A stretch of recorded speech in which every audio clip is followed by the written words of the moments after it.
So we got Mike Murphy. What's up, man? How are we doing today? Good, man. How are you? I'm doing excellent. And I already could tell this is going to be a dope podcast because when we were talking in the green room, you started telling me about how you were doing 10 million different projects, which is something that I've always found fascinating from my point of view. Because, first of all, for anyone who's seen the profile pictures, a little bit of an age gap here, which is beautiful. And I'm honestly super grateful because I know that there's a tremendous wisdom that comes from people who are older than you. And something that I've always seen a lot with, especially a lot of super successful people, first names that are coming to mind are like the Jordan Peterson, where he has his hand in almost, or even like Elon Musk, where they have their hands in what feels like a million different projects. And, so whenever it's coming to you and we're talking about a million different projects, the way that this relates back to my life is trying to figure out how to schedule my life because there's a piece of me that's like, I don't want to schedule too much. And then now I'm losing that freedom that I have with starting this podcast, my side business. But now I'm starting to get into that point of like, oh, I need to schedule because things are starting to ramp up. So I'm really curious, like, what does scheduling mean to you? How does setting your schedule work? Like, how do we even unpack this thing? Well, you couldn't ask a crazier question for me. Let me speak to the age thing first of all. Oh, I live in most of the time in Medellin, Colombia, right? And so we were meeting someone yesterday at a coffee shop like 9 a.m. to interview her and take her to our retreat center. And so before that person got there, my wife and I were just sitting there having a cup of coffee talking. And there's a gringo Americans at the table next to us, and so I start talking to him, and we're in South America, and he goes, and then my wife starts talking, who's an attorney, and he goes, "Oh, is that your dad?" Or he goes, somehow says to my wife, "Oh, is that your dad?" And so my wife is rather young, and actually younger than three of my four kids. So, but we don't get a lot of that. But it was funny that you just brought that up. So, anyways, back to scheduling. Okay, so that's a big issue for me, frankly. I'm 95% right brain. I used to be more left brain. I had an experience in my life that took most of my left brain away. So I'm forcing myself to to put everything down in the schedule. I also have a really good team. I'm fortunate in that regard. And so they're very, very conscious of my schedule because I don't have to tell you, I mean, there's nothing worse than being double booked. Let's say you're supposed to be interviewing me and you're supposed to be a guest over there. I mean, that's the worst feeling in the world, oh, right? for sure. So if we're not on top of our game, we run into those little problems and which aren't very fun. So I would say this. I've always been the kind of person that I'm very super passionate. I have a lot of passion projects and and I always take on more than I can chew, frankly. I mean, I've done this most of my life. Probably why I'm sitting here with some health issues like a heart is out of rhythm and stuff like that. But it's just the way I am. It's the way I'm wired and you learn to operate and deal with it. But, I like your approach is not taking on too much, keeping life in balance and having time to breathe is super important as well. So do you feel like so if you're saying that you feel like you have too much, like you have your hand in too many things, I assume you're passionate about all of them. Does it ever cross your mind that if you would step back from one or two of them, then you could put more energy into the other ones? What has your mindset kind of ever been like around that type of idea? So it's funny because we just did a webinar here this morning at my house, and one of the big topics was balance, right? And how I met this guy in 1982, taught me the importance of balance, and how I found a book with how to balance wheel. So I was talking about all this stuff, right? And so balance is super important. My thing is that all my projects are pretty much aligned, so they make sense. And by the way, I mean, you know, I could go 3 months with doing nothing but just having fun and playing golf and travel too, so I have that skill available as well. But when I embrace a project, the way I manifest things is I speak them into existence. And so by doing that, I create an enormous amount of leverage to forces myself to get things done, right? So Mm. is there an easier way to do it? Perhaps. It's just, I'm 66 years old. I've been doing this my whole life this way. And so I can't see it changing. Um, but I'm also smart enough to realize when I need to pull back breathe, take some time, take some quiet time, and what have you. So, um, I'm super happy, and so that's really the only way you can really measure things, right? So even though I got all this stuff to do, and I feel like it's always pulling at me, I'm super happy to be doing it, and I'm super excited to get it all completed, and then see how it works, and then I'll start taking some more time for myself and enjoying life more. And then you iterate and I assume kind of go on things from there. But Yeah, I think you couldn't understate what you said there enough, right, about being happy. Because from my experience, that's like a huge thing that seems like it's a misfiring in our culture or in our minds about, you have to have X million dollars, you got to have, right. all of these different things, a house, a family. And at the end of the day, how do you, if you could just be sitting in a cave doing nothing, if you're the happiest guy in the world, then Exactly. arguably you're succeeding. Exactly. Now, with that said, okay, because I also believe this, and this is part of what drives me, is that I believe that we chose to take on this physical existence. We're spiritual beings having a physical experience, and we came here with a purpose, and we are creators. The problem with the world today, as I see it, especially media and government and whoever runs those two things, the elite, um, The they, three organizations. yeah, there you go. And so, but what they want is a mindset where we are victims. We're all victims. Reparations and victims, and and blame everybody. And so, what have they done? They divided the heck out of us. And the Mm. truth of the matter is, they can divide us till they're blue in the face, but we are connected to one another. Okay, I'm connected to you. You're connected to me. We're because there's only one source of energy, and that's what we're all connected to, and that's what fuels everything, right? So if you're suffering, I'm suffering. I may not know it, and I might not equate that, but when there's suffering in the world, it's going to affect my. I have my individual consciousness, as do you, but there's the collective consciousness, and so which right now is really struggling, right? So that's affecting us, all of us, in some way or another. Whether there's a lot of anxiety in the world, there's a lot of stress in the world, there's a lot of physical illness in the world right now, because of this connection. And so, Eckhart Tolle wrote a beautiful book called The Power of Now. He talks about the pain body, right? I was But he just also talking to talks, someone about yeah, that. but he also talks about the collective pain body. And I really think that's what's going on in the world right now. So my mission right now is my mission for a long time has been to serve those less fortunate and try to raise consciousness that way. We can't fight the system. The system is too entrenched. The system's got all the money and the power. So and the system is actually, a lot of parts of the system are being destroyed right now, which is going to create a lot of havoc, in the coming days for us, the regular humanity. Things are going to get, more and more difficult. They've already been difficult the last few years or so. And I think they're going to get more difficult as these old systems collapse and we're going to these newer systems. I feel as if we're going from a masculine energy, which is power, penetration, domination, to a feminine energy. And I think this is a pattern that happens, every 26,000 years or whatever. And what's feminine energy? Feminine energy is open, nurturing, loving. So I really do think we are in a major shift of humanity right now, and I don't think it's the first time this ever happened. At first, I wasn't too excited about it, but now I'm becoming more and more excited about it because a lot of these systems do need to collapse because there's way too much injustice in the world. The world needs to become more fair. For all, everybody should have a good opportunity to create something, but there's so much poverty in the world today. There's so much suffering in the world today. There's so much unfairness. And that's really what my life is about, is trying to create a more balanced playing field for those that aren't born into a good situation. They should still have an opportunity. Well, In America, that we so talk about let's sit on this for a second, right? Because yeah, you're but talking about, making the playing field fair, and I'm all for that.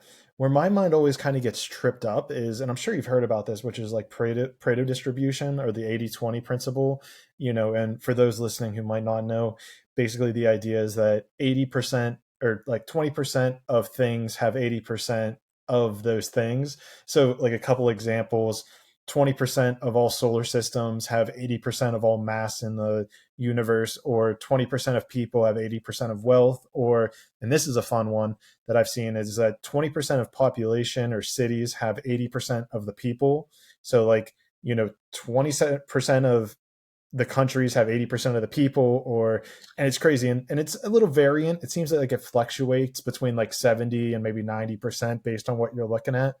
But how, this is because this is where I've always been like, okay, like I'm down for the idea of leveling the playing field, making things equal. I'm down for the hypothetical, like the theoretical idea of socialism. We know that it doesn't work in practicality, but it seems like it doesn't account for the 80-20 principle. And so, have you come to any understanding in your own life, or how we can actually have the appreciation for the fact that 20% of people are going to end up doing 80% of the work, but then find a way to make things even more balanced than what I would argue it's obviously the best it's ever been in our modern history, but like, how do we even make it quote unquote more fair or more a level playing field given the natural principle of the 80-20 rule? Well, the first thing that pops into my mind as you're talking, by the way, my entire career I was an automobile dealer, and I started as a car salesman. So same principle applies. 20% of the guys sells 80% of the cars, right? So For same sure. principle.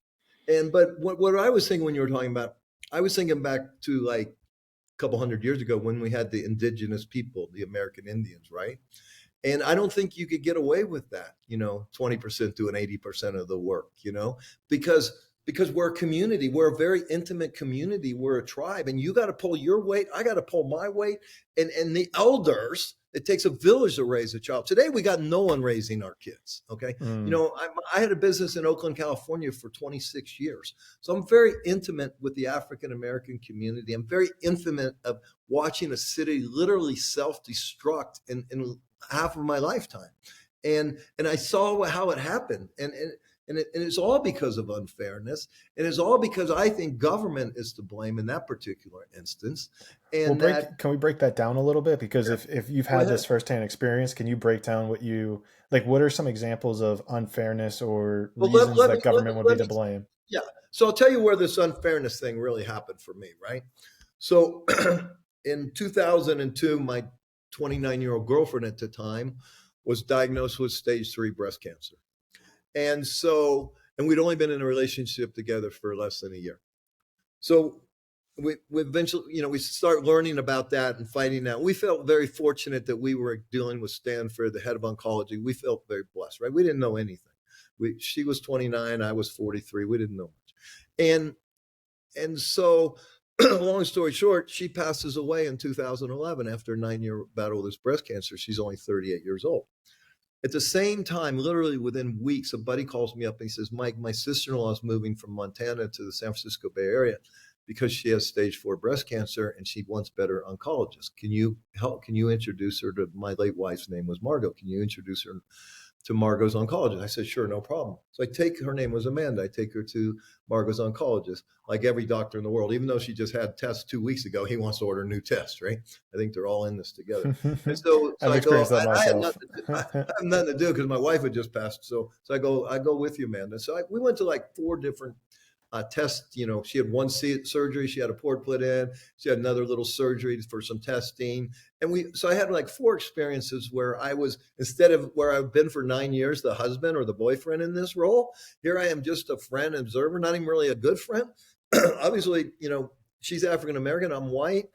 My wife had really good insurance and me with her all the time when we had resources. Amanda didn't. She didn't have a husband. She didn't have that great insurance. She didn't have good resources. So for the first 2 weeks while we're doing these tests, what I noticed was they treated her differently than they treated my wife. They would either talk down to her or talk over her. And it just made me feel very uncomfortable, but wasn't my place to say anything. Excuse me. We go back to my ex late wife's oncologist.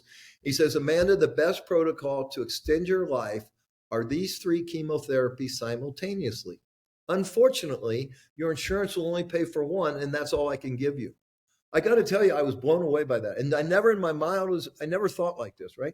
I just said, hey, man, here's my credit card. You give her whatever it is she needs. And that became shortly thereafter the Love for Margot Foundation. And I spent 4 or 5 years of my life giving financial grants to women below the poverty line while they battle cancer. And let me tell you, they don't have a freaking chance. I mean, it's so unjust. Martin Luther King said, an insult to justice anywhere is an insult to justice everywhere.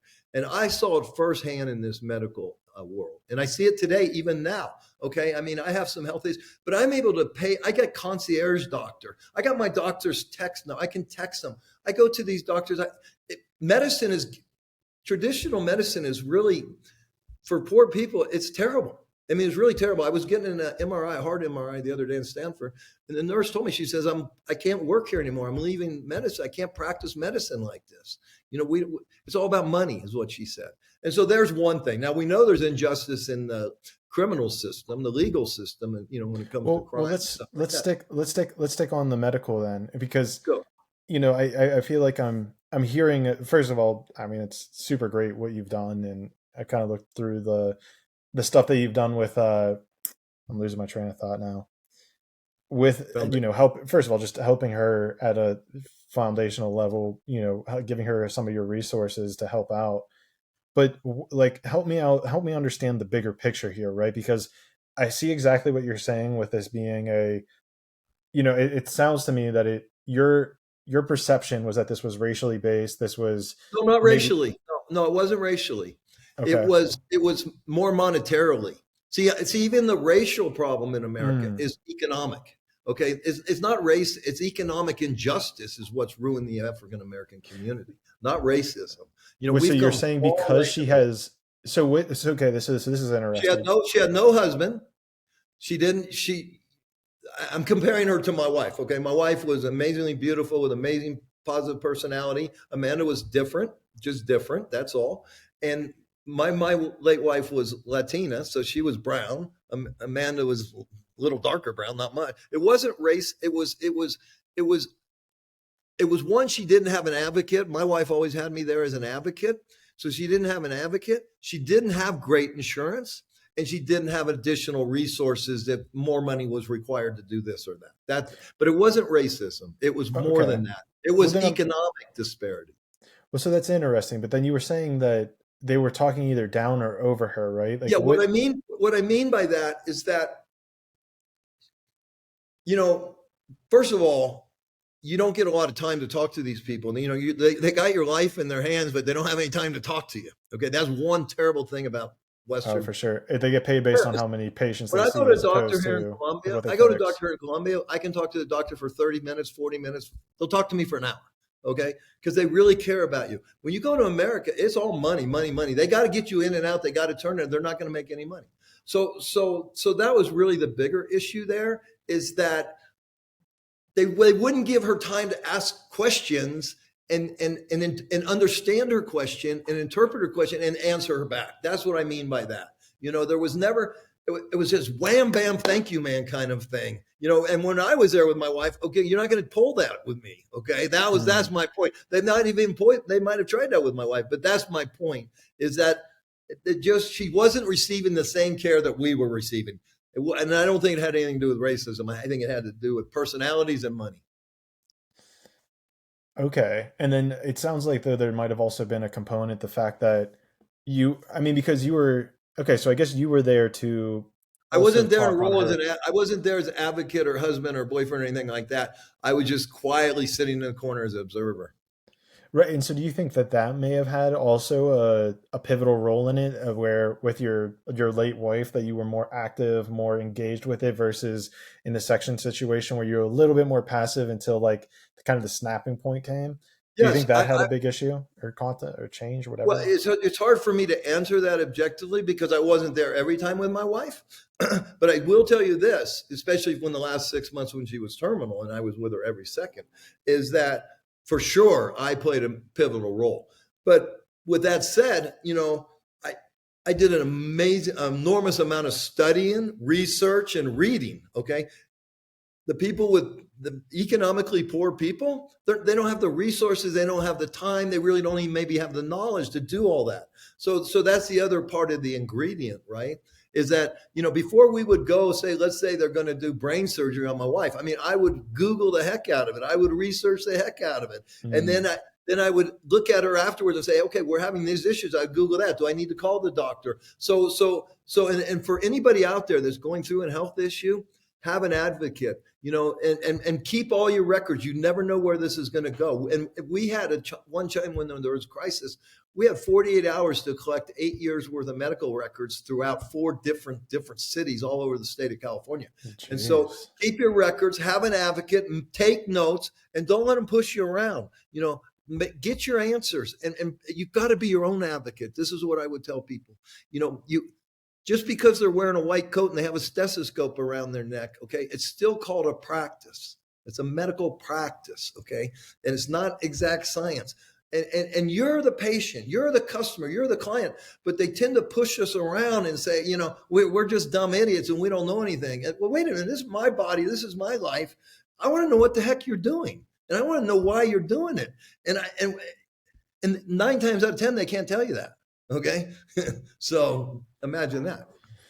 Yeah, it sounds like it's a pretty wild and unfortunate situation because I mean, even to emphasize, I know that there's the whole revolving door situation where it's, get if you see 20 patients a day, then it's successful versus if you only see 10, you lose money, which is a terrible and broken model. And so I Terrible guess month. this kind of brings us back then is to what we're pointing at here, which is where right like the level playing field aspect because I feel like that's the underlying tone here.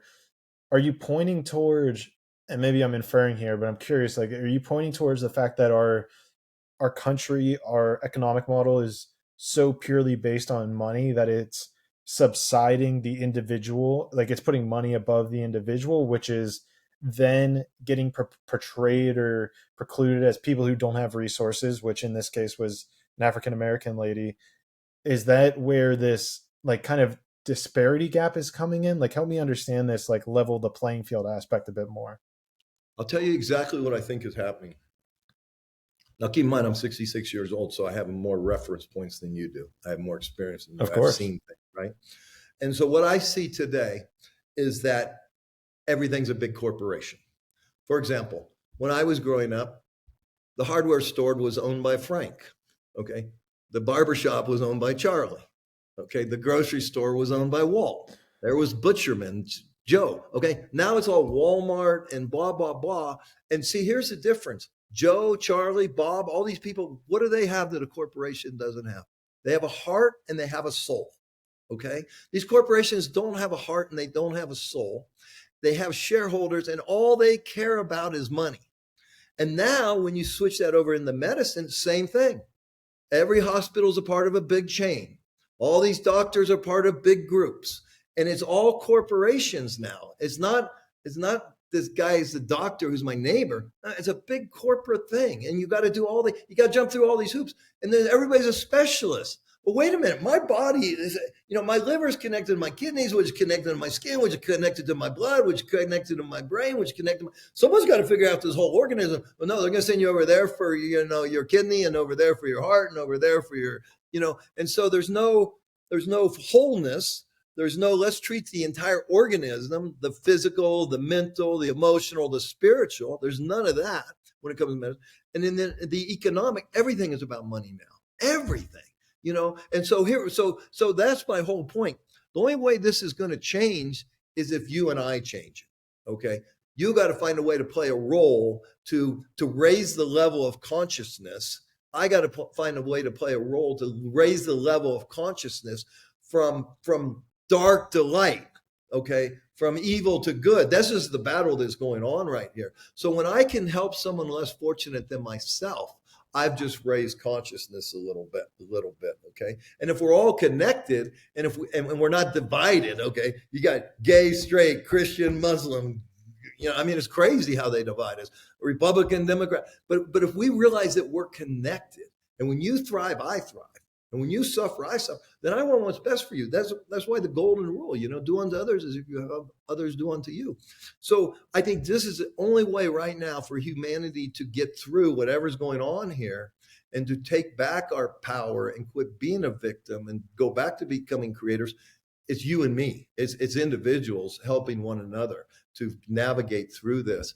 And because the bigger these corporations get, they want one world. They want, their whole thing is one world order, one religion, one language, one banking, one everything. Okay. So that's total control. So whoever they are, the elite, whoever they are, okay, they want really slavery for you and me. And you and I, we want freedom. And so there's where things are starting to clash right now. Probably not the first time it's ever happened in history, but I do sense that it's happening now, and it's kind of ugly. Yeah, and there's a lot to touch on there. I'm thinking back to how you started this, which was with the almost corporatization of every industry. Because recently, I live in Pittsburgh, Pennsylvania, and recently I was going to make an order on Amazon. I had all these like electronics picked out for cameras and for microphones and all this different stuff. And it came out to a pretty hefty bill. And I'm thinking to myself on Amazon, I'm like, wait a second. I was like, I should actually go and give to the community. I should go and find like a Yeah, local Pittsburgh electronics shop and buy there. yeah, but there The isn't only, one. you ruined the punchline, man. Well, Yeah, so I end up going to one of the pawn shops in the area, like electronics store, and I'm like, "Hey, do you guys have any like electronic stuff or, microphones?" And they were like, "We can check." They looked, they didn't have anything. And the guy behind the counter is like, "The best thing you can do is if you know what you have, you know what you want, just order it on Amazon." And I'm like, fuck, dude. I was like, the one reason I came in here was so I didn't buy it on Amazon.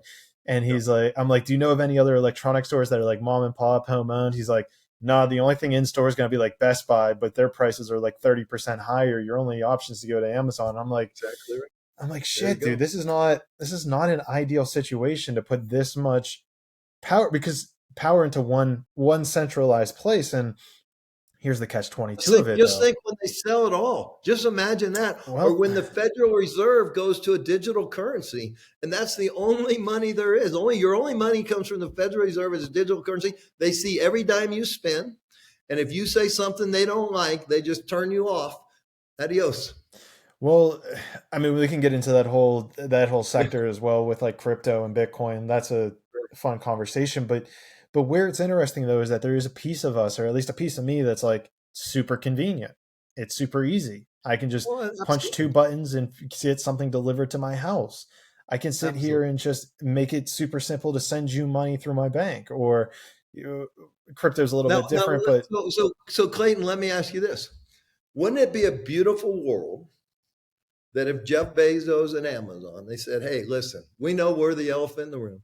We know we're doing all this revenue and business. But instead of me floating around the Mediterranean in my 450 billion or $1 million yacht, whatever it is, okay, I'm going to donate 10% of all of our profits to these people less fortunate. We're going to make a difference in the world. I call it conscious capitalism.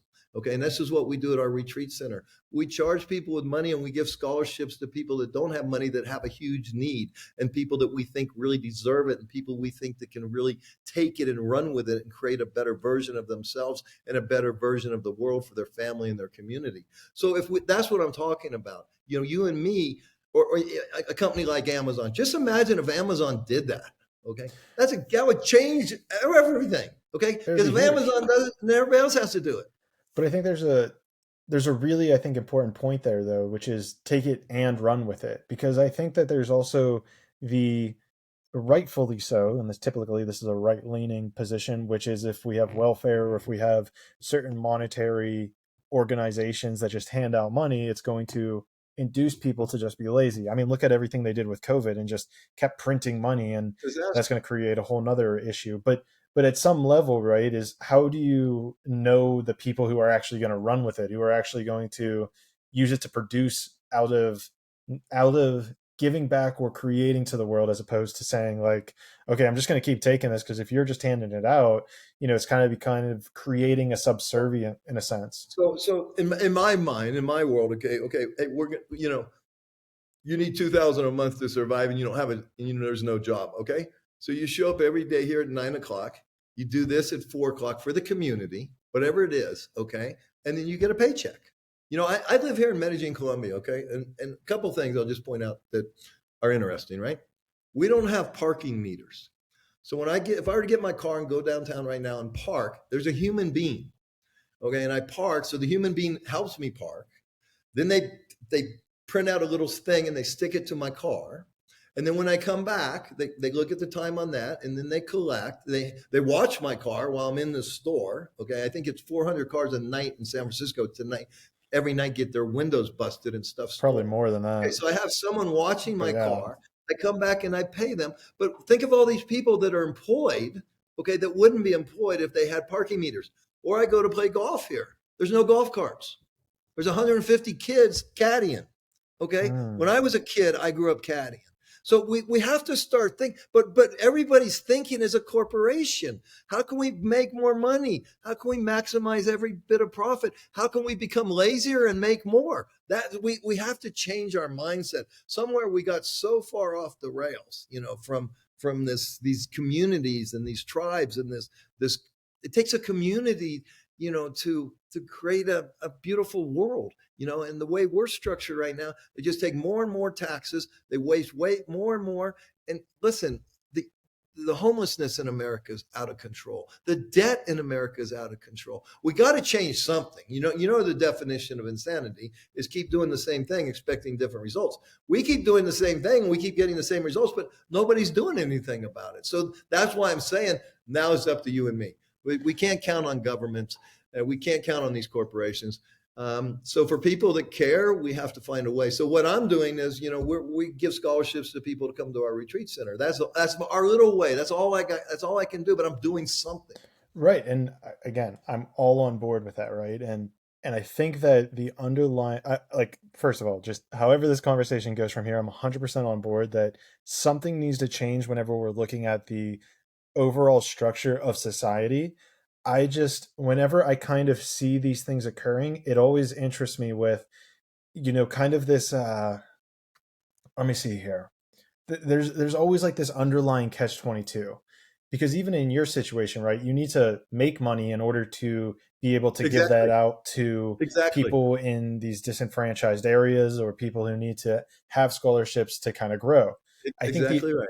I think the other thing that deserves like kind of this attention, if you will, is the idea of convenience, right? Speed and convenience. And maybe this is something just in our psyche that we need to regulate a little bit more, but like there's so much that is just like automatic. We got to have it right away. It needs to happen now. I mean, a golf cart. The point of a golf cart is to get your ball quicker. The point of a meter is And just so, to create more revenue for the club at the expense of human beings. well, No, I don't trust me. know. If Here's I'm paying, listen, if I'm paying you the caddy, the club's not getting anything. But if I'm renting the cart from the club, now they're getting revenue from that golf cart.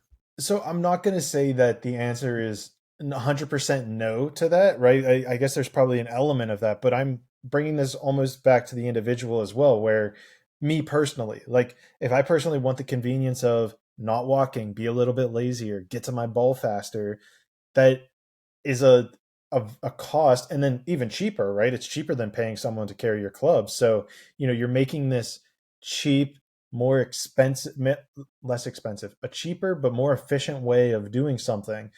And I can see how you are then rewarded money for doing such a thing. It's that's almost like the underlying theme that is occurring at a global scale, right? Like that's Amazon's model. We're going to do it But the cheapest and the fastest. it's factual, but it doesn't make it right.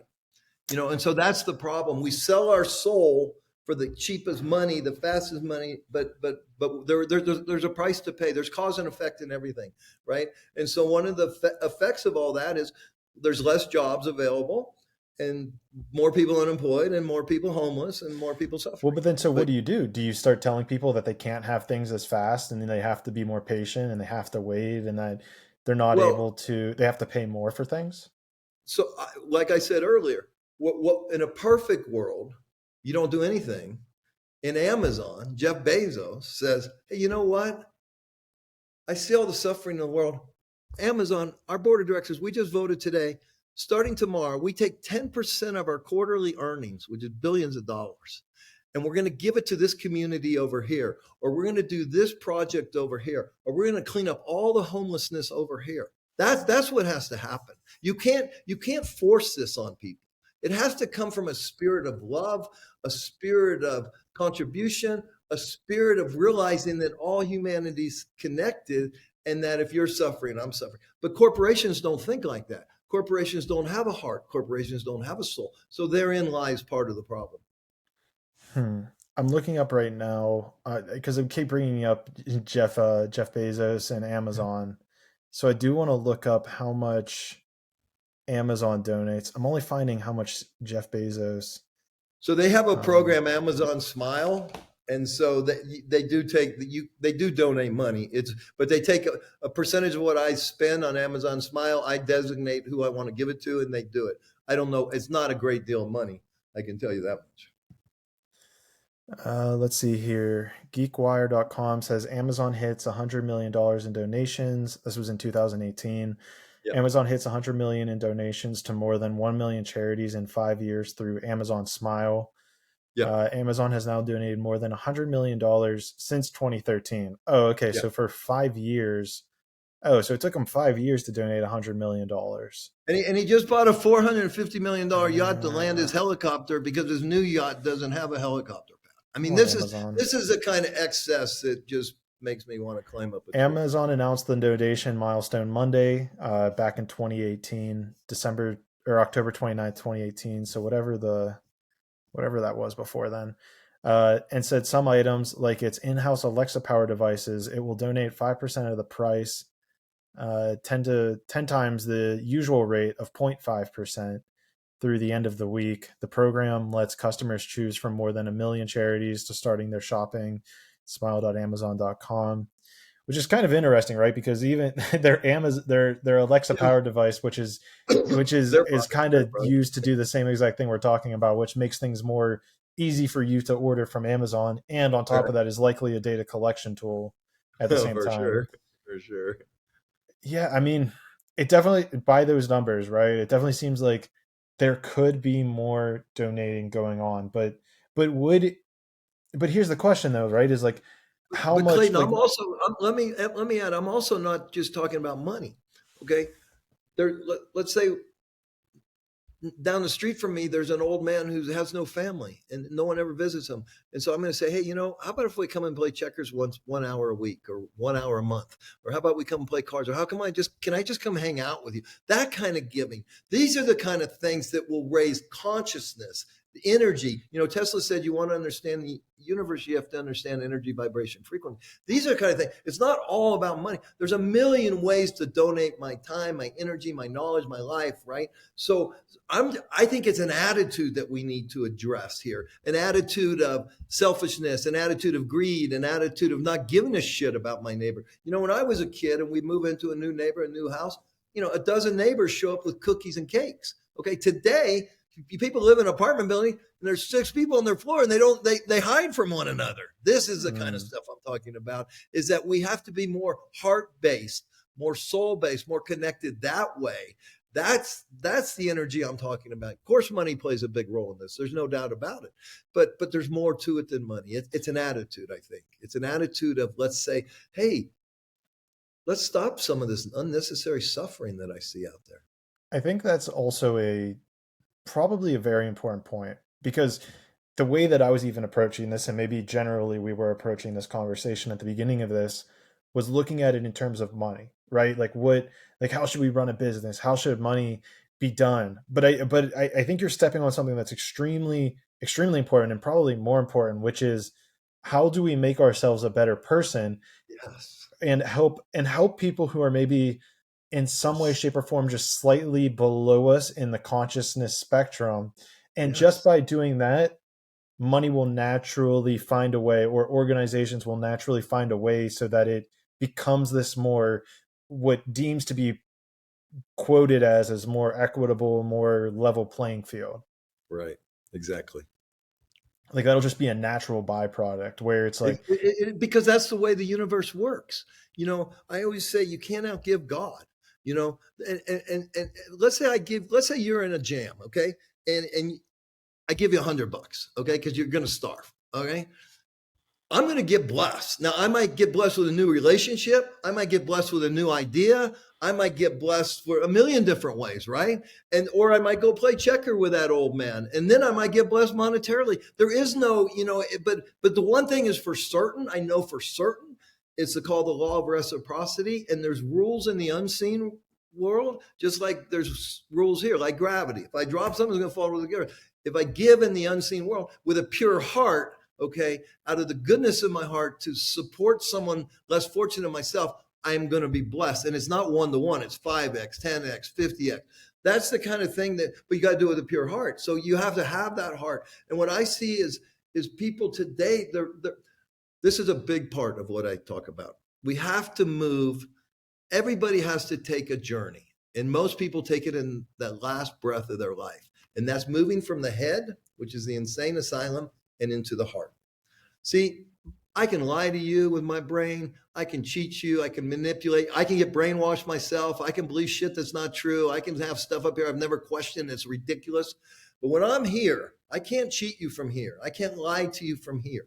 Okay. This is my soul. This is my heart. This is my essence. So what I learned is when I moved my living from here, the fear-based ego that's not even real, when I moved from there to here, now I can use this supercomputer because it is a supercomputer. Okay. But it's not using me. I'm using it because I create the intention or the desire that I want from my heart that's going to serve me and my family. Okay. Now I can use this mind, this powerful brain to create a plan to manifest what it is that I truly want. So I think that's step number one, because why do we quit living from our heart? We're born, we live there, right? But then we get hurt. Okay. We get hurt as a child. Who's a god when we're a little 2, 3, 4 year old, mom and dad, right? And we climb up on the table in the living room and we spill a drink and all hell breaks loose. And what happens? We contract. The little heart Yeah, contracts. Then plain we go. floor is lava. Then we're eighth grader and the girl, won't give us a Valentine. We contract some more. And that girl says no to the prom. Blah blah blah. So now we've got to move up into this insane asylum where the critic lives, the judge lives, the insane asylum lives. And now we're kind of screwed because this is fear based. This is love based. We got to go back to this. Right. And so then, because it seems to me that there are a lot of perpetual issues that are like these very general manifestations in the world that seem to come from very common as you're saying, contractive patterns, but generally speaking, they're usually referred to like as traumas. But it does seem like there are these like very general sweeping things, right? The angry tyrant of a father who kind of scolds and acts as if a dictator in the family household, and then you have the likely abused wife who then kind of cuddles up and isn't as nurturing as maybe she could be, or she's over nurturing, and it becomes a so these expand out right into these monolithic issues. And I think, and this kind of goes to your point also, is that it's all connected. Maybe that certain pattern uh, creates the tyrannical father creates this organized structure that we see with money. And it's kind of funny because I haven't thought about this in a while, but I know whenever I was kind of coming up in life, or not coming up in life, yeah, I was coming up in life, but this was probably like a couple years ago, and I think it would have probably been whenever Russia started invading Ukraine, and I had been dealing with like food issues, and I think I hit this turning point where I realized that I had a scarcity mentality around food. And I remember, I went through like this breathing exercise and all this stuff, and it like hit me. It was like looking at a bowl like that's half filled with food, like gave me anxiety. I was like, oh shit, there's not enough. I was like, where am I going to get more food? Where's this going to come from? And it was interesting because I went home that day. I like made myself less food, felt through those feelings, kind of processed it, and out came from that. And I know this is going to sound weird. I know this is going to sound bizarre, and I know that people might make fun of me for this, but I know there was this feeling that was like this scarcity, and I was like, I wonder if at some level, me creating the scarcity inside me is connected to the scarcity that Vladimir Putin's feeling that caused him to invade Ukraine, or it was the same feeling, and it really had me questioning, like, by me healing this in myself, am I doing any sort of healing on this metaphysical quantum level that now Putin might not be as pressured or feeling that scarcity within his own country as well. And so I'm totally in, man. At some level, I feel like there is that connection that, if you're seeing all this evil out in the world, whether it's, wars or, violence, it's like, look into your own life of where you're acting in that same energetic pattern and see if you can find a way to heal it or rectify it. Yep. Amen. Amen. So And is you that were something talking, you've seen? yeah. So Go ahead. I want to elaborate a little bit because Please do. there's a woman who's a great, probably one of the greatest spiritual teachers in the world today. Her name is Byron Katie. And I heard her say once that the worst thing anybody can ever be found guilty of is believing a thought that's not true. Think about that. The worst thing anybody can ever be found guilty of is believing a thought that's not true. So I get this thought, my wife's a bitch, I need to kill her. Okay. Now the crime is I killed her, Oof. but it started with this thought that I never questioned. And the problem is we get these thoughts and we never question them. And some of the bad ones, some of them are bad thoughts. Well, I don't know where they come from. They just show up, right? But we need to question them, and we get rid of the ones that don't serve us. Get rid of the ones that don't make us the best version of ourselves. Get rid of the ones that don't serve our family and our community. And so it's really, that's what it comes down to, is controlling these thoughts and realizing that I am in control, and I'm not my thoughts. Okay. My thoughts come and go, and I'm not my body. I'm eternal, timeless consciousness. I'm energy, I'm spirit, I'm soul. And when you live from that place, fear dissipates. And when you no longer have fear, then what do you have? You have freedom. And so that's how I like to live my life, is total freedom, because I question every thought that I have, and I get rid of the ones that don't serve me. And so I think that's, if people would start doing that, I think but with that said, let me remind you, you're always going to have good and evil here. We live in duality. Whatever this is, whatever's holding this frequency, this dimension together, okay, it's duality. It's good and evil, black and white, hot and cold, okay? That's why we have the yin yang circle, right? Half black, half white. What I see the problem in the world of today is out of balance, okay? And so the black is taking over the white, and we need to push it back. How do we push it back? We push it back through love, through contribution, through gratitude, through joy. That's all. We just got to bring the world back into balance. You're always going to have suffering in this frequency right here, but it's out of control right now. And so I think for us, we need to just quit the bickering, quit the division, realize, it doesn't matter what your religion is. It doesn't matter what your sexual preference is. It doesn't matter what your politics are. We can agree to disagree, but we don't have to hate. See, there's way too much hate, which is an energy, and it's a low vibrating energy, and it brings us all down. We need to lift that energy up. That's all.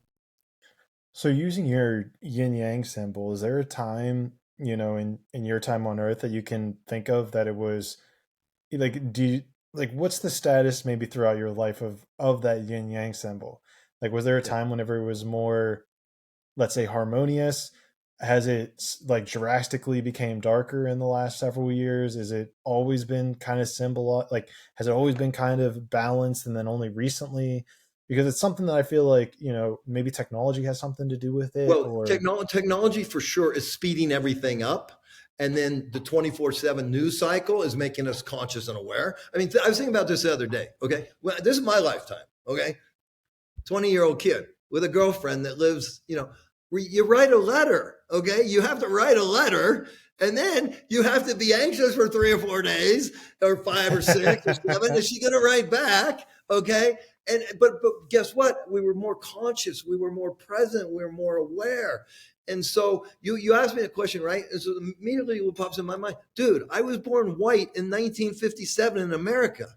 Do you think I had a leg up on some poor kid born in Africa, or some poor kid born in Palestine? Of course. So, but what's happening now is, so the reason this is so real for me is that I've seen the decline of America.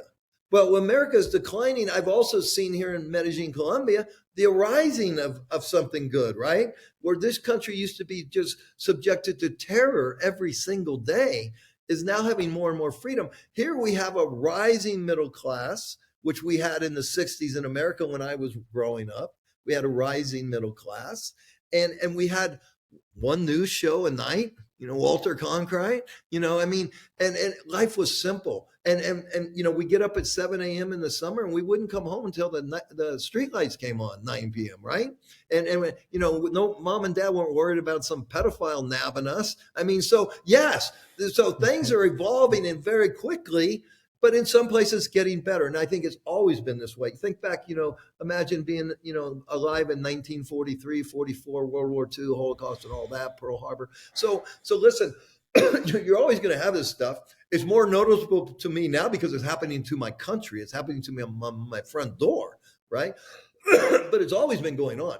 But what I think is what's happening, and you hit the nail on the head, is because of technology, because of this electronics, because of these news cycles, and even the Bible talks about this, and I'm not endorsing the Bible, and I'm not saying these are the end times, but it talks about the apocalypse. And what does apocalypse mean? It just means lifting of the veil. So that's what I think is going on. It's the Wizard of Oz, and we're finally seeing behind the curtain. We're saying, holy shit, it's Joe Biden, okay, or whatever we're saying.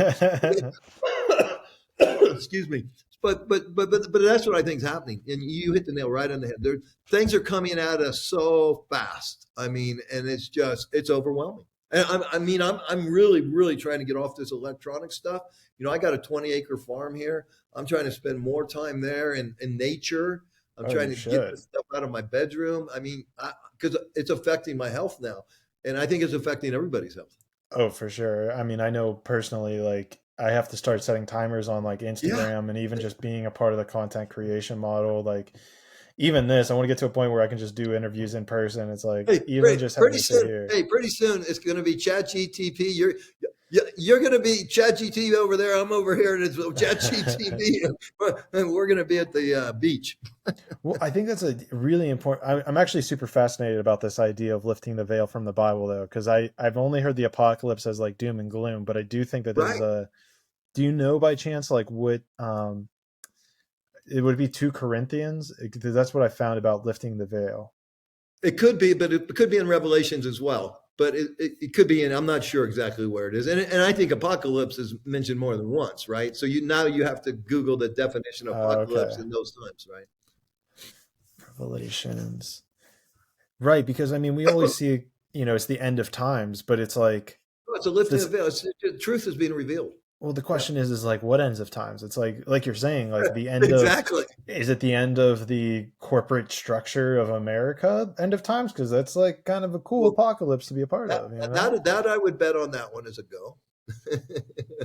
Yeah, But I'm there trying. will be a new superpower. In 71, Kissinger went to the Saudis and said, hey, you need to sell oil for dollars. Well, now that you can buy oil with Chinese chopsticks, and they rather have chopsticks because they're worth more than paper and ink, right? So there is a shift going on in the world. There's no doubt about that, but there's always a shift going on. So what we have to worry about is our own personal consciousness, our own soul.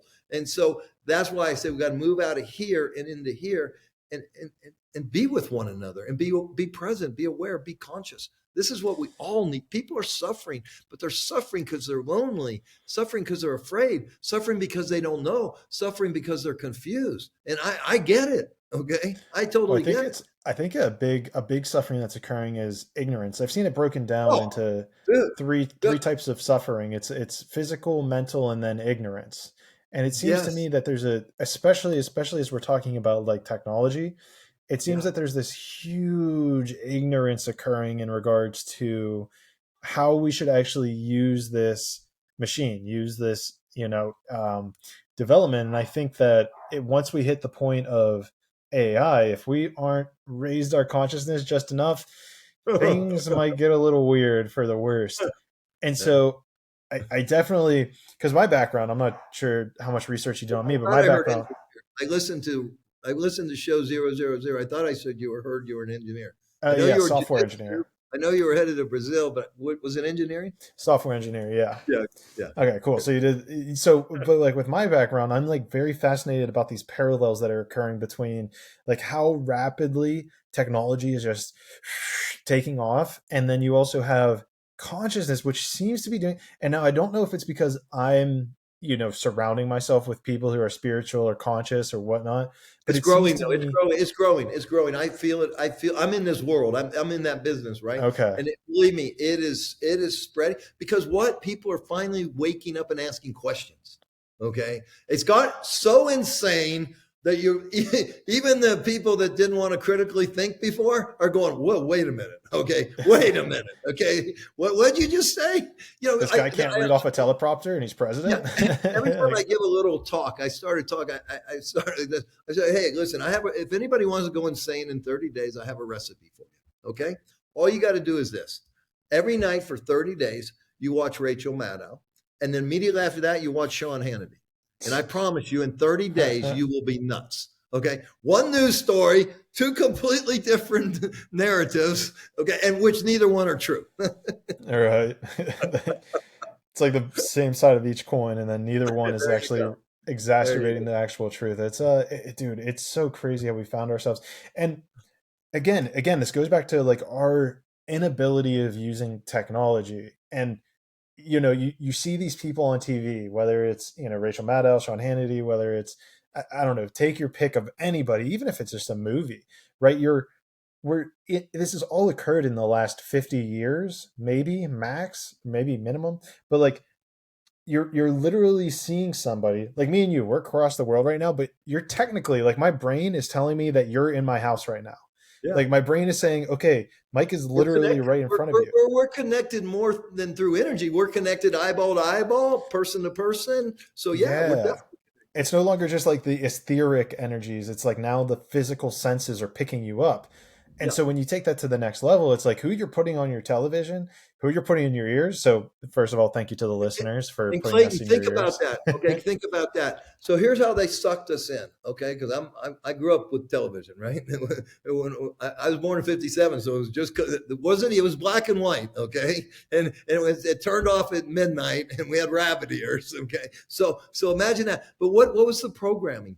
Keyword programming. Okay, but what was the programming to suck us in? You think they could have sucked us in with uh, the Housewives of Atlanta? No, they sucked us in with Opie and Andy. They sucked us in with Leave It to Beaver. Okay, and then they went to the Mod Squad, and then they went to the Partridge Family. Next thing you know, the guy that won the gold medal in 1976 is sporting a pair of double D breasts. And the world's going, oh, what happened here? So they're shocking us. You know, the programming that's on today. My grandparents, they Well, couldn't for even. sure, and I think this is also the point that I was trying to get to was that coming back to that ignorance of not understanding how we're using these things, and I think that we are hitting that turning point of realizing the power of like what we can like of how we consume things, and the way that then that impacts like our lives, the world around us, other people. And so it's again, this is why I'm like super grateful that people even listen to this podcast, because they're actively choosing to invite in the energy of me and my guests into their life to be like, okay, this is at least a direction that I want to think about or consider going or pursue, versus like, and that's so powerful, right? Is like having that conscious decision, right? So many people are just out of habit. Okay, throw on the news. The news is what we always watched at night growing up, so we're going to put it on now. The worst thing is that you still mentally validate or give trust to those organizations, even though their message and quite frankly the lying. It's crazy how many times they've been caught lying, yet people Oh, still welcome them into their home.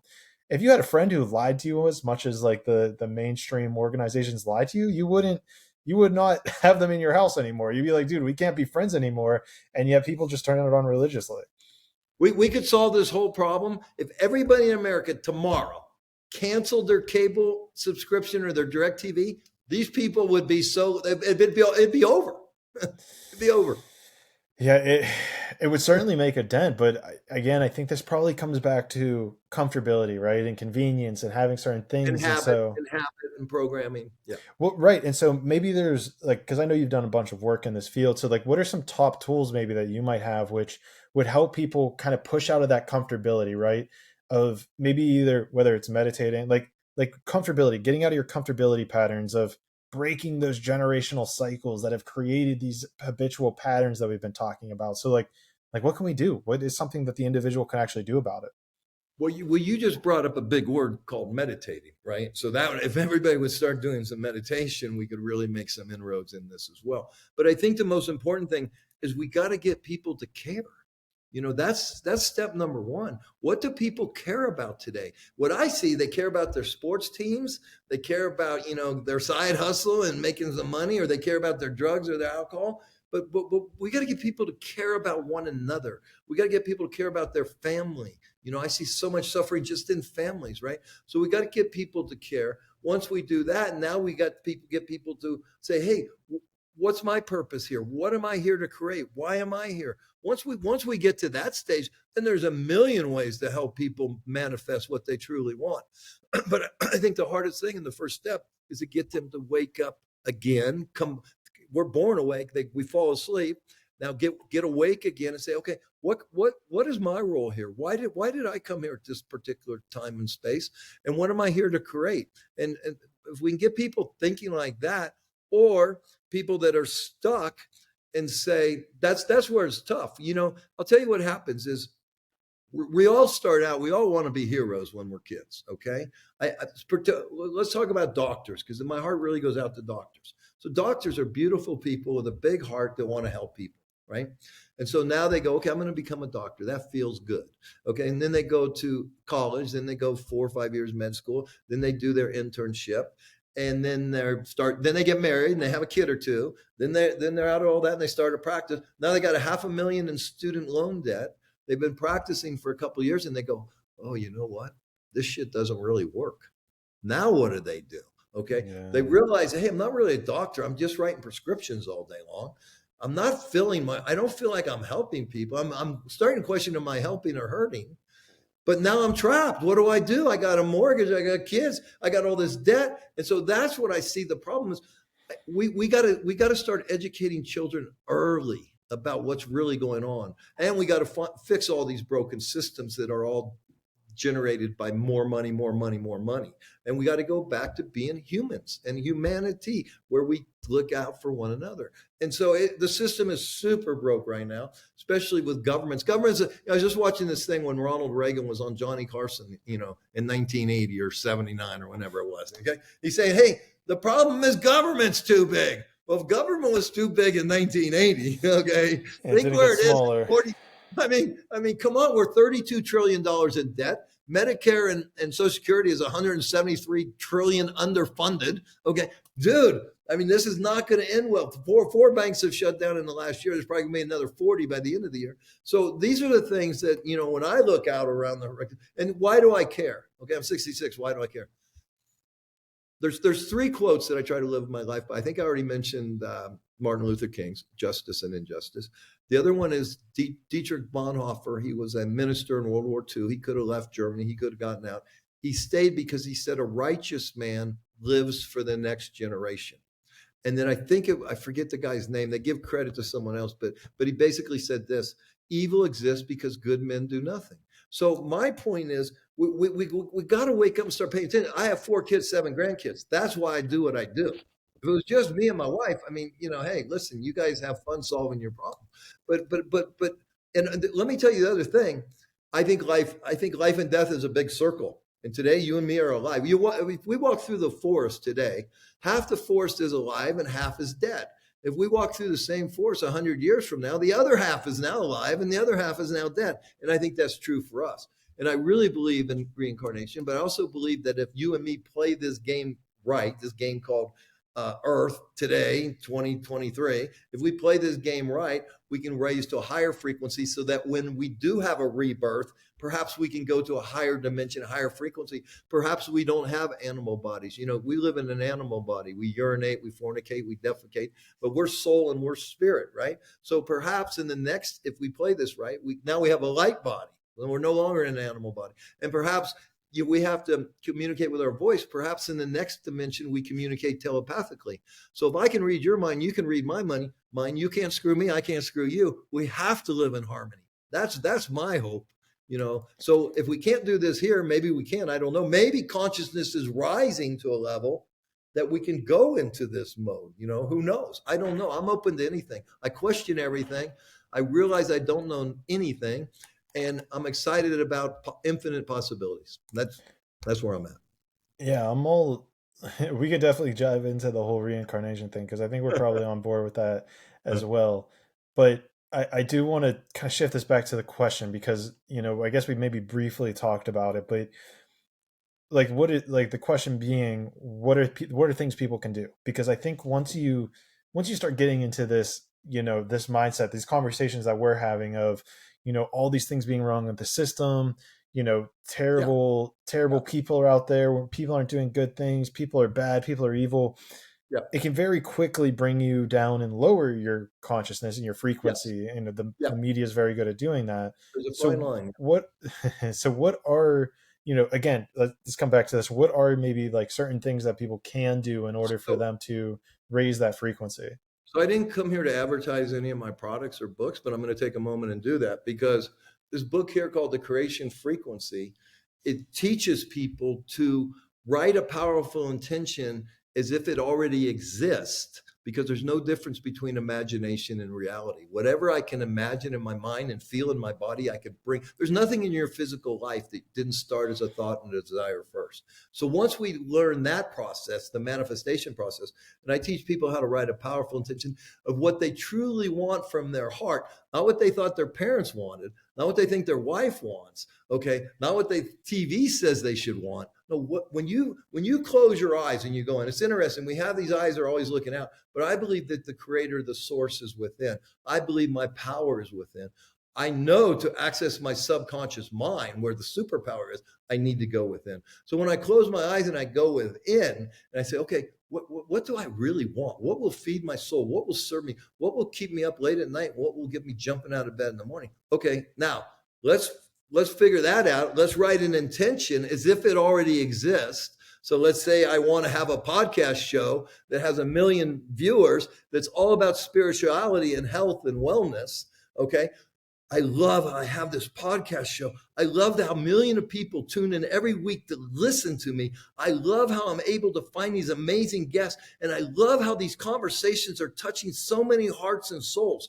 So I teach people to write that. But then I teach you I put you in a self-hypnotic trance. We have an app. You download the app and they give you a relaxation script. And so now we play theta brainwave music. We give you a relaxation script that you read and record in your own voice.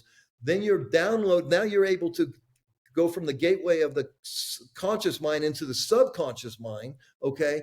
And now you're reprogramming that subconscious mind with what you truly want. But at the same time, that sound vibrational energy is going into the field of infinite possibilities and it's linking up with other like-minded people, and this is called the law of attraction. And all of a sudden the right book shows up, the right person shows up, the right idea shows up, the right thought shows up, the right funding shows up. This is what people can do, and this is what I'm trying to say. But they got to know that what they want, right? And what's the why behind what they want? Is it just solely for money to go buy drugs? Okay. I mean, we got to, it's consciousness, and the higher the consciousness, then we can fix these things. Yeah, and I think there's also probably even another element that's coming to mind as you're talking about this, right? Is on that last aspect of the why. And I know a lot of people, myself included, is like, what's your why? Well, I throughout my life have used a lot of physical whys, whether it's money, whether it's women, whether it's praise.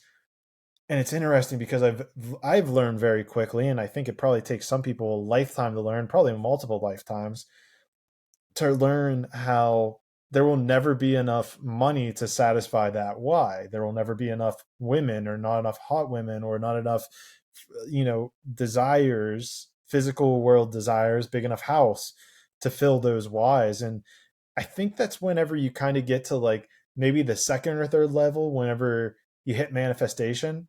Because I know from my past, and I think other people I've seen, it seems like the first level of manifesting usually tends to be law of attraction, law of energy. Okay, cool, I can have anything I want.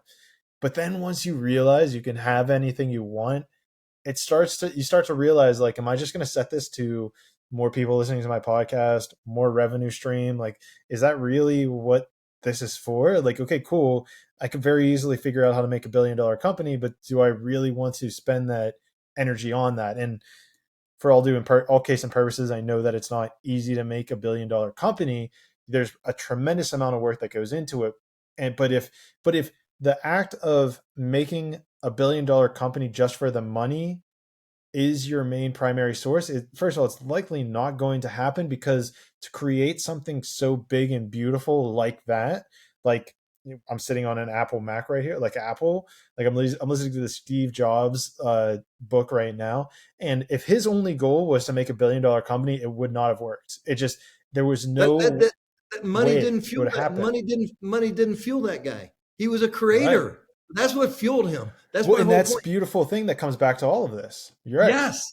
Is he was Yes. so concerned about every little detail. And like, I look at my back book now and I like think about that shit and I'm like, oh my gosh, like this is crazy. Like, that's why these corners are rounded. That's why this is this way. And it's really quite amazing. It really is. The first time you unpack an iPad is like an orgasm. I mean, it's like so perfect, right? And, Right. dude, how'd you do this so good? They had so many iterations, and he was even talking about how, I don't know if they still do it, but he said like on the design team of one of the first models, they all even, like, they all signed a piece of paper and then they laser etched it into the inside the computer. And then they even made it so that people couldn't even open the computer if they wanted to like mod it or like make any changes, to like prove a point that even though there's a piece of space that nobody's ever going to see, we're still going to take the effort to make these meticulous details and like put your names in it that nobody knows exist except for us, because like that's how important even the unseen items, like perfecting those in the realm of beauty, like that's how important even that is at a grand scale. Beautiful, beautiful. It's so incredible. And I mean, Let's take it a step further. Go spend the next 2 hours when we're done here and examine the complexity and the intelligence of one cell, one human cell, one liver cell, one blood cell, whatever. It'll blow your freaking mind how complex, and we're made up of 50 trillion cells, but just how one cell is so complex. I did this test the other day in this doctor's office, right? And you have to take like a laser camera and you put it under your tongue. And now I'm looking at my vascular system, and I'm assuming it was blood cells. I don't know, but you see these little things. You could never see them with the naked eye. Millions in my vascular system doing all this work in my body. Do I ever think of that? Hell no. But what my point is, what you're talking about, there's so many beautiful, perfect miracles out there, but we don't pay attention. We're not awake. We're not aware. We're not conscious. But when we realize this, man, then it's just your jaw drops, your eyes are wide up, and go, wow, this is something. well, and even to expand that on that and almost even tie it into what we were talking about earlier, right? Like, you're a living organism that is the in charge of hundreds, thousands, maybe millions of different cells and organisms that's going on inside your body. And yet it becomes kind of funny whenever people sit there and say, well, I want to rule a country, or I want to be the CEO of $1 billion company.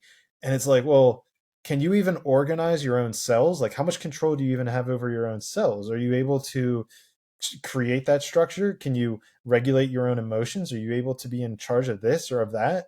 And yet now you can't even do it on the inside of your body, but now you're looking on the outside saying, okay, I think I can control that. I can't control this body, but like I could control everybody else's body. Right, right, right. Insane. It becomes a pretty fascinating dilemma that occurs there with, Yeah. yeah, just the control of different aspects of who we are, what we want to be in charge of, what we think we can control. And I mean, maybe this even ties on like the scheduling thing, right? Is like we want so much freedom, but then you get to a certain point, and this is a phase I kind of just transitioned out of, was having so much freedom with whenever I wanted to record podcasts, whenever I wanted to upload the podcast, as long as it's before Monday. You get to this point where it starts to even kind of create a little bit of stress. And now I'm at a point where I'm like, okay, I got to get all this done by this date, got to get this done by Tuesday, got to get this done by Wednesday. And weirdly enough, it feels kind of good. Like it feels good to get that shit done ahead of time and not need to worry about it. Yeah, it feels great, no doubt. Yeah.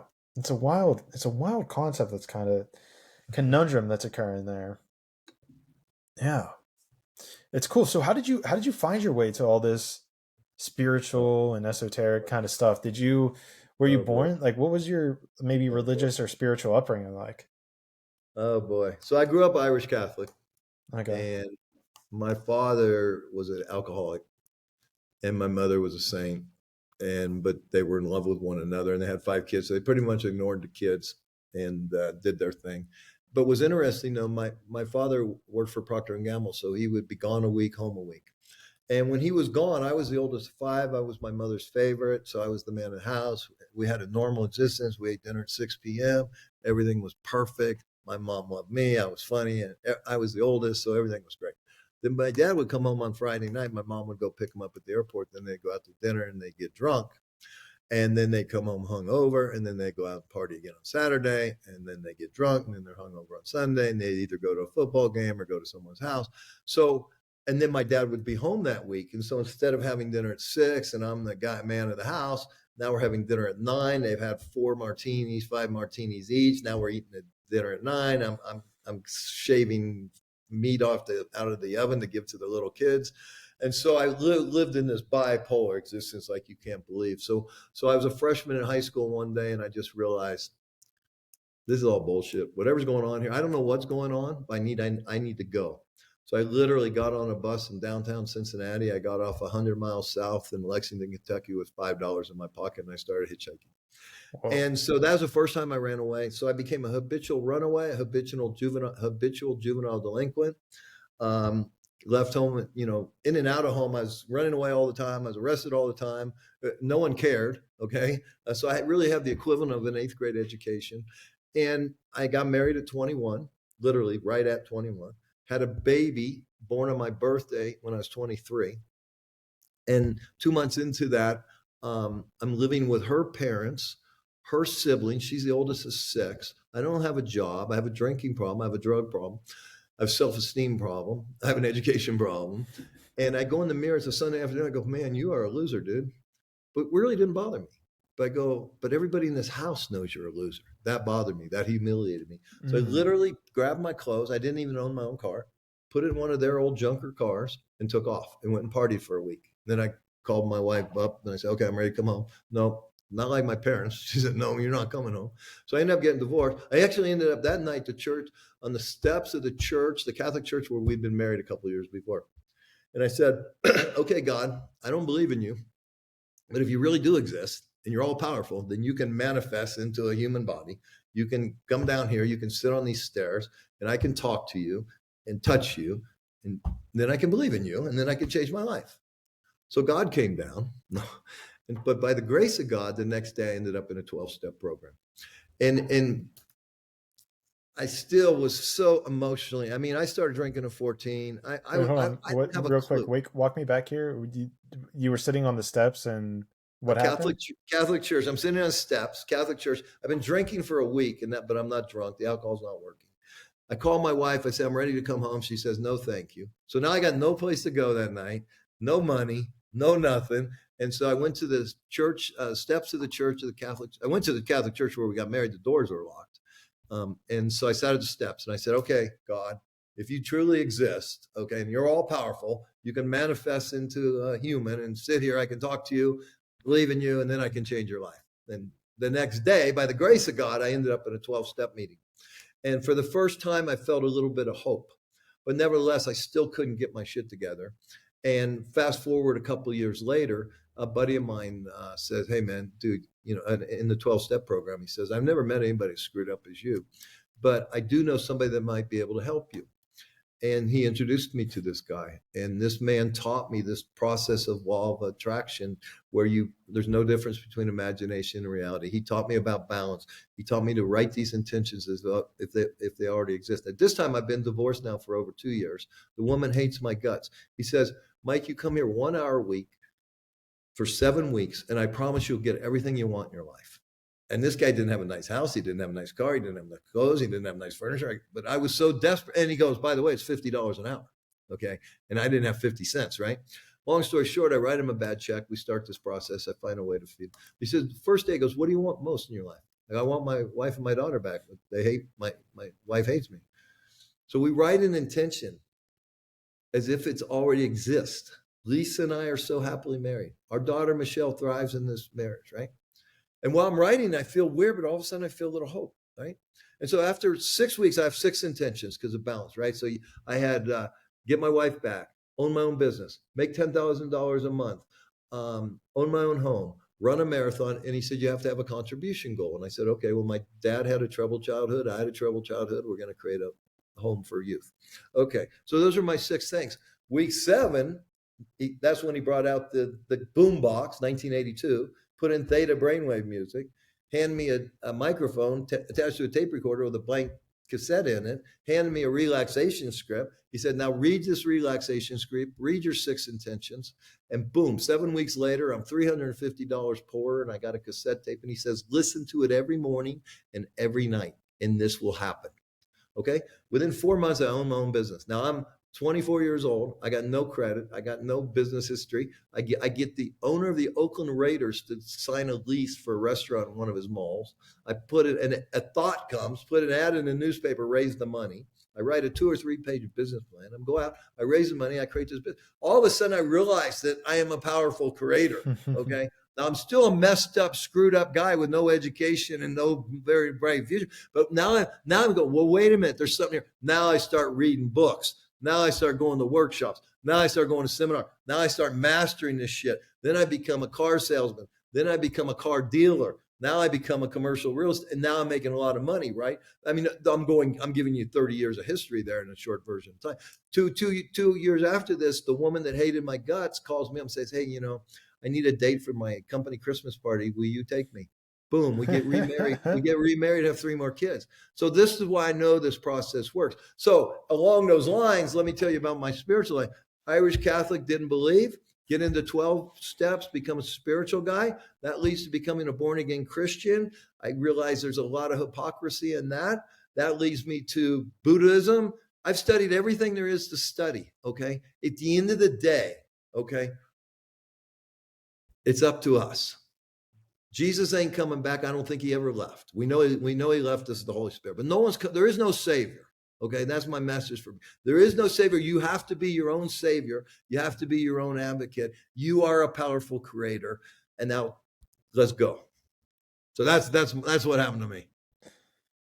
It's a powerful one. So then where did this, I mean, it's a powerful story. I'm not really sure where to jump in to kind of touch on. I mean, my mind's kind of going to the point of like reincarnation. Did you pick that up from Eastern philosophy then? I do a lot of meditation. I do a lot of contemplation, and so as I mentioned, my wife passed away in 2011, and I've had out of body experiences. I've kind of been to that world where they communicate telepathically and they're in light bodies. But I've always had an open mind about all of this. Were you sober with these? Were you sober with these out of body experiences, or was this drug induced? It's like I'd gone to bed. You want to know real quick? You want to hear real quick? Yeah. Let's dive into it. So she died June 18th, 2011, and the first time this happened to me was maybe 3 or 4 months after that, and I'll never forget it. I've gone to bed. I'm sleeping, and then I realized that I'm this like freaking ball of energy, and I am moving like you can't freaking at the speed of sound, speed of light. I'm moving so quick. And in the horizon, I see a doorway, and I know if I get through that doorway, she's on the other side. Okay. I just got to get through it. Okay. Boom. I swear to God, I'm going as fast as you can go, and I hit this doorway, and it's like hitting it was all pure rubber, and it threw me back into my body so hard. My body comes off the bed. I'm wide awake and I'm laughing. Okay. Now, what was interesting, I had a friend from Southern California come to Northern California that night because I was having a Christmas party for my employees the next day. And there were three couples that were friends with my late wife that were flying up for the party. One guy came up the night before, the other five people, there's three couples, so six people. One's already there, the other coming up the next day. The very next, when this guy, I tell this guy the story, when he goes and picks up the other people, there was a girl there named Stephanie that was very dear friends with my wife. And after my wife had passed, she gave me a crystal. And she said, Mike, we're really trying to conceive a baby. Will you hold this crystal and pray to Margot every night that we can conceive and have a child? So I've been doing this for 3 or 4 months. The same night that I have that dream in Los Angeles, Stephanie has the exact same dream, except when I hit that doorway, it's shaped like a heart in her dream, and she catches me. So that's Whoa. that. Okay. So I just find that interesting, ironic. Fast forward 3 more months. Here I am again. Boom. And all of a sudden I get through. And now I'm on this most beautiful geographic place I've ever been. To the left, the most beautiful ocean with the most beautiful white sand, the most beautiful blue sky, the most beautiful white clouds. And over here is like all these hotel resorts. And I'm walking on this beautiful path with all these beautiful people. And this is where the light bodies, I realize their bodies are different. And they're about 50 feet. I see my late wife walking towards me. She looks at this girl that's sitting here eating. Telepathically, they communicate. This girl says to my late wife, is that him? She says, yes. And the next thing I know, she's got her arms around me. She says, you can't be here. And boom, back into my body. Boom, like that. And that was over a course of time. So that led me to a medium. Well, real quick, named are these just dreams then, or You tell me. I don't know. I know when I woke up, they weren't dreams. They were experiences. what's telling you? What are you telling? But so you fell asleep, you had these experiences, but then what is it that's making But you say that there's something more? after the experience, I'm so wide awake. So it's as if I'd been out of my body and now I'm back in it. But it's bizarre. It's hard to explain. Let me tell you one other thing that before Okay. this, 2 weeks after she passed, and she died in our bedroom in our bed. And so it's dark, and I just got to run and grab something off the bed because I'm late to go meet someone. I run in. Now, the lights, we have these big floodlights in our ceiling, and I'm maybe about 15 feet away from the light switch, getting something off the bed. It's dark. All the lights go on. Boom. And now I feel her presence and I hear her in my head. Now, it's so weird when this happens because you feel like they're in the room with you, but they're not. It's just in your head. But and she was the greatest salesperson I've ever met. She's laughing like only she laughs. She's talking to me like only she talks to me. And she goes, you're not going to believe this, but they've allowed me to stay here and to be your guide for the rest of your life. Okay. And I've never experienced anything more real, but the lights going on when I'm 15 feet away from the thing. They say that when you first leave your body to make the transition, because we are electrical beings made of electrons, we have the ability to influence television, influence lights, influence electricity. So there you go. But now after these 3 experiences, I go to a medium in San Francisco.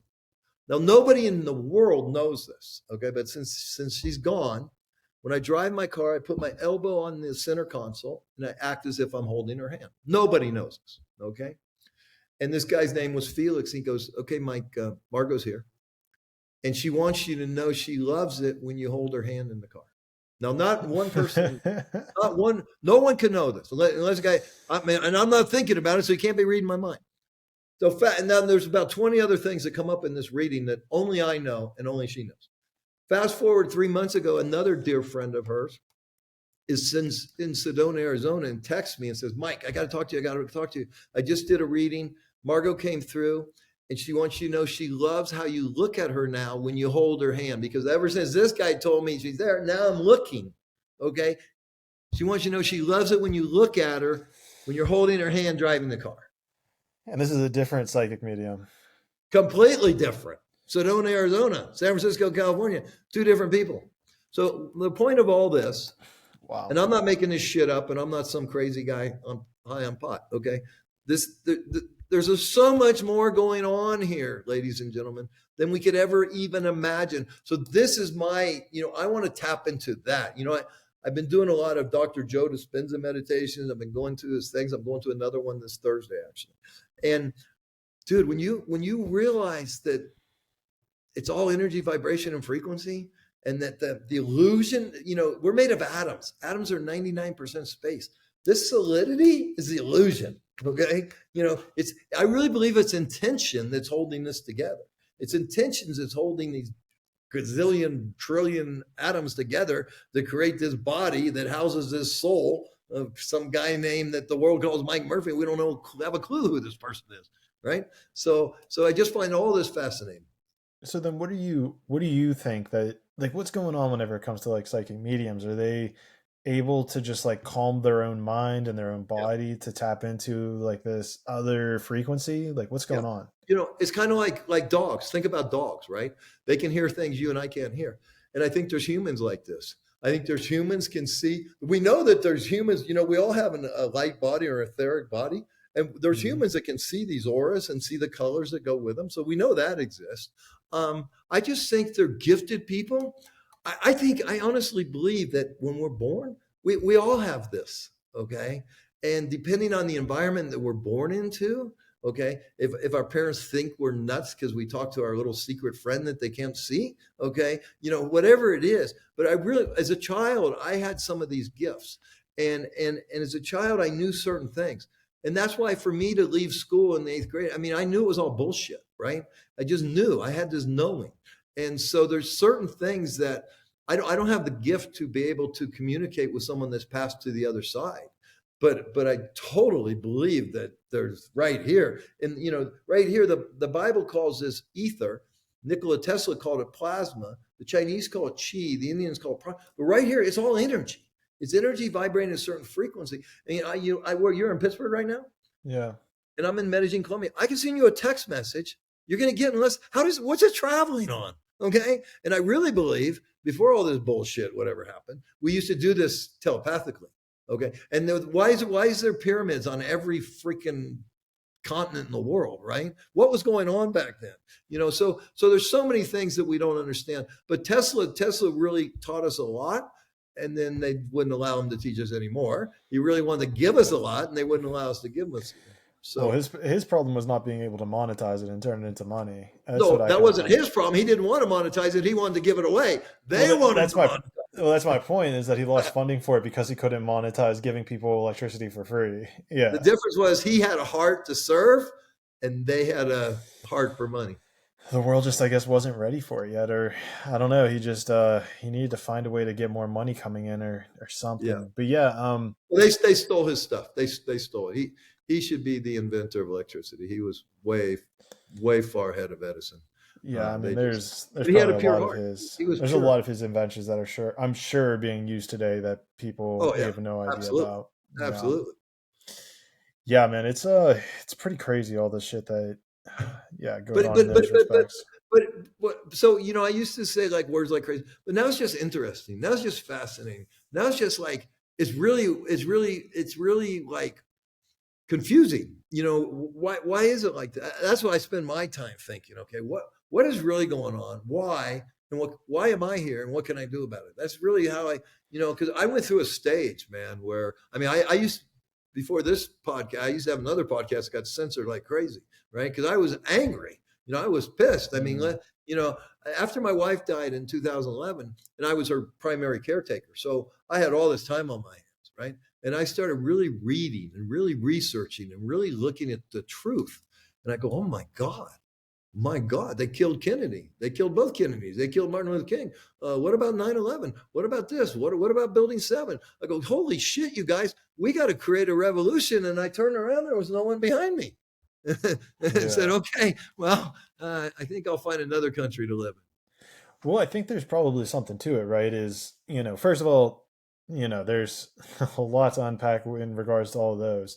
in. But even deeper, I think there's something to be said for the fact that you were cultivating this podcast from anger and hate and Yes. rage. And so Well, no, it's, it wasn't anger and rage. It was really like you touched on it earlier. I wanted people to know the truth, and I was tired of people being so dumb and not opening their mind and trusting Rachel Maddow and trusting Sean Hannity when reality they don't have your best interest at heart. They have a propaganda. They have an agenda that serves the people with the money. So that's really where I was coming from. I was angry that Americans don't give a shit about their country. I was angry that even my kids think, well, the money's always going to be here. America's the greatest country in the world, and we got nothing to worry about. That's what I was angry. Well, right. And I guess my point though was that you're angry, like the anger coming through that medium is like arguably it could be a good thing that it was getting censored, because if we're just Well, allowing the anger to go through, it could just perpetuate more anger in the long run. So yeah, it but could be no, seen as I was beneficial. getting censored because I was talking about real truth, and they were pushing a different narrative. That's where the censorship was Yeah, I've had one or two podcasts and I know going. people who Yeah, have you gotten know. flagged for stuff like that. Yeah, So there yeah, you go. it's interesting. You stop doing it if you Well, can't get the right, information exactly. out What are you there. supposed to do? So what I've learned is to talk in circles, right? On my own podcast. If I want to say something negative, I just phrase it in a way where no one can, what do the elites plausible deniability? That's I'm always got plausible deniability. Yeah, I guess that's right. I think there's also something to be said for just bringing it back to kind of those core tenets that we were talking about, whether it's meditation, whether it's, having a journal to write about affirmations, the way you want the world to look, Yeah, whether it's examining your own emotions, whether it's yeah, focusing on the energy that you want to cultivate, bringing it more to that interpersonal level, which is absolutely. interesting because I mean, it seems like a lot of this podcast, I mean, just this one in particular, but even just the way that I've been perceiving things or going about things is like, there's like almost like the individual and then there's these Goliath structures. And maybe it has something to do with the binary approach that we have or looking at the world, or maybe that I have, where it's like, okay, we need to reorganize the structures and then empower the individual. And it I seems agree. like if we're able to achieve one or two of those, or both of them ideally, like that would be almost the most beneficial thing that you could do, not only in your life but like in anybody's life as a whole. Yeah, yeah. Well, Mike, I'm getting the internal ping that we've kind of just hit where we're trying to go with this podcast. We've gotten it all out there, so I'm super grateful you came on. I'm super grateful to have this time to talk to you. Do you have any closing remarks? I always leave a little space at the end for my guests. Any messages you want to leave the audience with? Anything you want to plug? I've got your links, so I'll throw them in the description below. So, with all that being said, the floor is yours. I would just like to thank you for having me on. I know how much hard you work to do this, so I appreciate all your time and energy. So thank you for trying to make the world a better place with your work. I would like, I've already talked about move from the head to heart. I think if people could get back into their heart, they're going to be better served. I will mention this super exciting project that we're building here in Medellin, Colombia, called Mountains of Hope. It's a 16-day transformational health retreat. It's very affordable. And the first week is a physical detox. So we use these powerful enzymes to clean out your colon and your intestines. So the first day is a bit tough. The next 5 days we spend softening the stones in your liver and your gallbladder. And the sixth day we flush them all out. At the same time, we're giving you coffee enemas, we're giving you infrared saunas, massage, IVs of good nutrients and vitamins, ozone therapy. We have 2 hours of education every day. We have 2 hours of movement classes, whether it be yoga, breath work, meditation, what have you. We're building a gym, a spa, a convention center. We have golf, we have pickleball, we have jacuzzis, we have cold water plunges. Then the second week, when we anchor that first week with a sweat lodge ceremony, very sacred, very spiritual. The second week, we move into mushrooms, a lot of Joe Dispenza meditations, the work of Byron Katie, the work of Dr. Bruce Lipton. We study all that. We study from my book, The Creation Frequency, create powerful intentions that we can manifest what we truly desire. We get into ayahuasca, we get into yahe, and once again we anchor that week with a sweat lodge ceremony. So if you know someone that wants to heal themselves, if you know someone that's recent diagnosis of physical ailment that they feel that they can tackle themselves, or if you have somebody going through anxiety or depression or stuck in bad habits, or if you're just my age and your body's starting to create all these problems and you want to reboot, I really invite you to check out mountainsofhope.com. I don't believe there's any place like it in the world. Our first retreat is September 30th of this year. Which we're turning it into a 5-star experience. It's only a 3-hour flight from Miami. Once you land in Medellin, we pick you up. It's a 15-minute drive to our place. So I'd invite anybody to check that out. And the other beautiful thing is through our nonprofit foundation, the Love from Margot Foundation. It's Love from Margot, MARGOT.org. You can contribute to that. We take money from there and we give scholarships for people to come here, especially military veterans. 25 military vets in the U.S. every day commit suicide because of PTSD and other things. So we're very passionate about bringing them because they're having great results through ayahuasca, mushrooms, and healing the PTSD. So we bring at least one of those people to every retreat. If we have more money, if people, that's what I pay for. If people donate, we have more That's money, great. we bring more people. And if you want to know more about me, my website is mikemurphyunfiltered.com, and we'd love to have you follow us. And I think I read that you're a veteran too. Is that right? No, no, Oh, I'm you're not. not a veteran. Okay, you just No. work with veterans. Okay, then I read Yes. that wrong. Okay, cool. No, but that's a super great thing that you do, and again, super dope. You're giving back to the community like that. I know talking about disenfranchised groups that we've been sectioned off into, Oh, boy. veterans. It's almost it's kind of crazy that that's It's even considered heartbreaking. one as well. Yeah. But that's definitely a conversation for another time. Mike, thank you so much for being here. Guys, thank you so much for listening. Hopefully, you guys enjoyed this. If you enjoyed it, please, please, please share this with someone else because it's a four-way win whenever we do something like that. I win because this podcast gets out to more people. Mike wins because his message gets out to more people. You win because now your friend knows that you listen to a dope podcast, and your friend wins because they listen to a dope podcast. So, in a conversation that's all about creating win-win situations, we just created a win-win-win-win situation. So thank you guys for listening, and Conscious Monkeys, as always, I will see you in the sixth dimension.